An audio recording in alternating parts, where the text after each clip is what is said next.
It has never been more true that Islam is more than a religion. It is a way of life. In Khartoum this week, the Sudan marked the first anniversary of Sharia, or Islamic law. President Jafar Numeri keynoted an international meeting on the progress and meaning of Islam in the Sudan.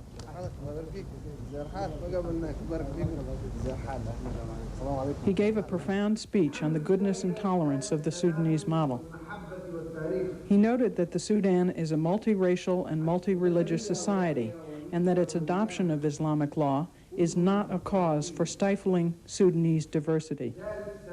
The Sudanese people are quick to set their Islamization apart, and in fact, the evident departure from other patterns is what has attracted delegates from some 80 nations. And Islamization processes are very interesting to the world. The world has witnessed another one, rather violent one in Iran, and the whole Muslim world is witnessing an Islamic renaissance. So people are interested in how Islam would develop into a civilization and how it would realize itself and what means of social change it would adopt. And this looks like another model, one which was where Islamization is brought about in a peaceful, gradual, democratic manner.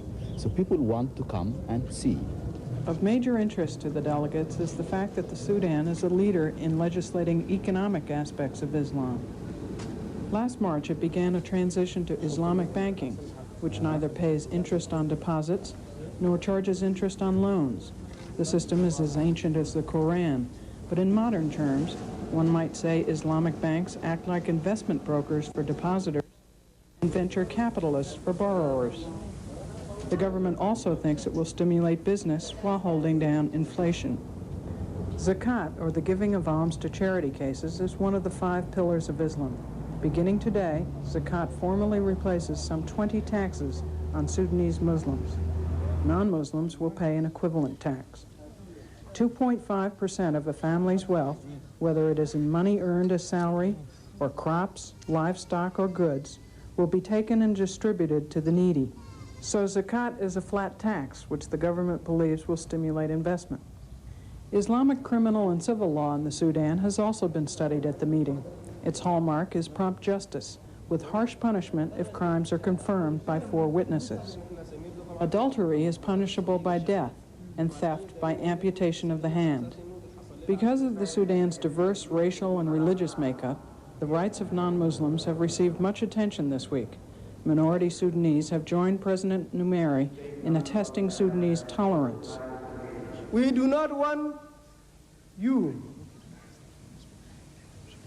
to go away with the impression that there is opposition to Islam as a religion in the Sudan.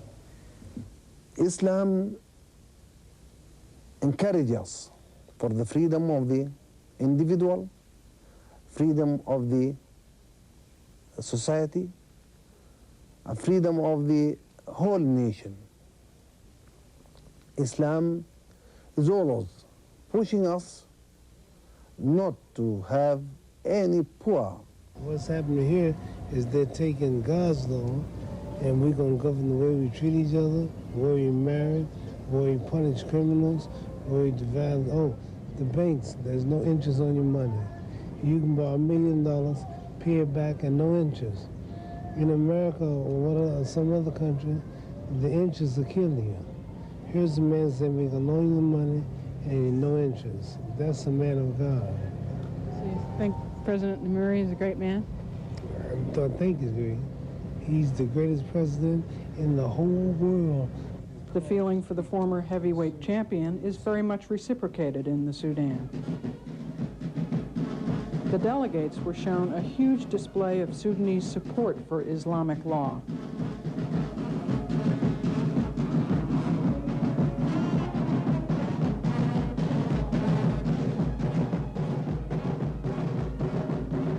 The nation's Muslims have renewed their faith, not only in their religion, but in their way of life.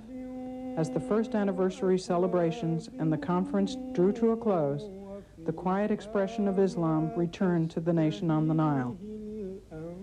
From Khartoum, This is Sally Hunter reporting. وفيها ما تشتهيه الأنفس وتلذ الأعين وأنتم فيها خالدون